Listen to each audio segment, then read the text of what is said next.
UP के ग्राम प्रधानों की हो गई चांदी, विरोधियों की देखकर हालत बिगड़ी। योगी ने दे दिया ऐसा गिफ्ट, हर कोई देखकर दंग। यूपी की सियासत में मचा हड़कंप, जानिए इस बार क्या गिफ्ट दिया।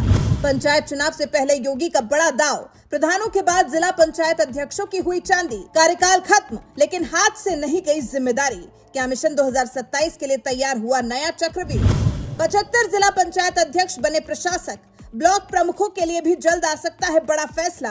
गांव से जिले तक बदला पूरा समीकरण। योगी के फैसले से विरोधी क्यों हुए हैरान?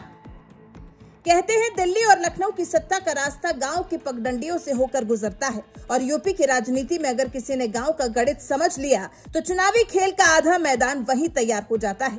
अब मिशन 2027 से पहले योगी के एक फैसले ने पंचायत की राजनीति में नई हलचल पैदा कर दी है, क्योंकि पहले निवर्तमान ग्राम प्रधानों को प्रशासक की जिम्मेदारी मिली और अब प्रदेश के 75 जिला पंचायत अध्यक्षों को भी अंतरिम व्यवस्था में प्रशासक बना दिया गया है। यानी 5 साल का तय कार्यकाल पूरा होने के बाद भी नई पंचायतों के गठन तक रोज के जरूरी काम संभालने की जिम्मेदारी निवर्तमान अध्यक्षों के पास ही रहेगी। अब इसके बाद नजर ब्लॉक प्रमुखों पर है। ऐसे में सवाल उठ रहा है कि क्या ये सिर्फ कामकाज को चलते रहने देने की व्यवस्था है, या मिशन 2027 से पहले गांव, ब्लॉक और जिले तक एक बड़ा राजनीतिक संदेश भी पहुंच गया है। क्योंकि पंचायत से जुड़े चेहरे सीधे जनता के बीच रहते हैं, और यही वजह है कि सरकार के इस कदम के सियासी मतलब भी निकाले जा रहे हैं। सरकार के आदेश और रिपोर्ट्स के मुताबिक 75 जिला पंचायत अध्यक्षों को प्रशासक नियुक्त किया गया है। दरअसल यूपी के सभी 75 जिला पंचायत अध्यक्षों का 5 साल का कार्यकाल पूरा हो रहा है। आमतौर पर कार्यकाल खत्म होने और नई व्यवस्था बनने के बीच पंचायत का काम अधिकारियों के हाथ में जाने की तस्वीर देखने को मिलती रही है, लेकिन इस बार सरकार ने निवर्तमान जिला पंचायत अध्यक्षों को ही प्रशासक की जिम्मेदारी सौंप दी है। रिपोर्ट के मुताबिक प्रशासक के रूप में ये बड़े नीतिगत फैसले नहीं ले सकेंगे और उनके अधिकार सीमित रहेंगे, लेकिन जिला पंचायत का रोज का काम पूरी तरह रुक न जाए, इसके लिए ये नई व्यवस्था लागू की गई। अब इसका राजनीतिक गणित समझिए। उत्तर प्रदेश में हजारों गांव हैं और गांव की राजनीति में प्रधान सिर्फ एक पद नहीं, बल्कि जनता से सीधे जुड़ा चेहरा होता है।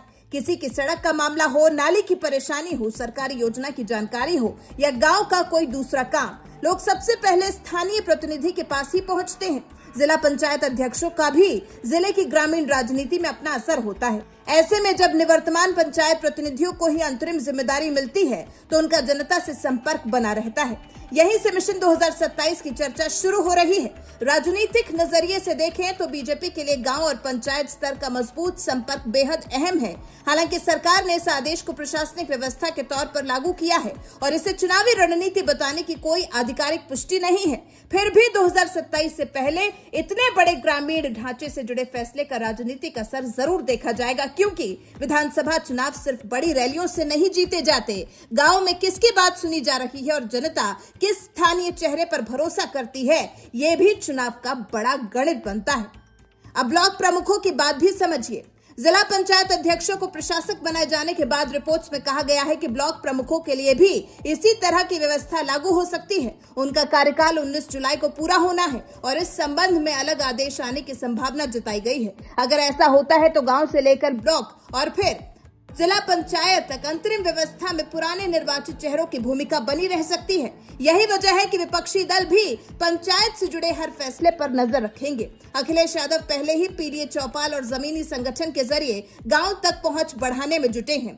दूसरी तरफ बीजेपी भी बूथ और लाभार्थी संपर्क को मजबूत कर रही है। ऐसे में पंचायत के स्तर पर होने वाला हर बदलाव 2027 की राजनीति से जोड़कर देखा जाना तय है। फिलहाल ब्लॉक प्रमुखों पर अंतिम आदेश का इंतजार है। अब सवाल यही है, सिर्फ पंचायतों का काम चलाती रहेगी या इसका कोई बड़ा राजनीतिक असर भी दिखाई देगा? जवाब आने वाला वक्त देगा, लेकिन इतना तय है कि पंचायतों से निकली इस खबर ने लखनऊ की सियासत का पारा जरूर बढ़ा दिया है।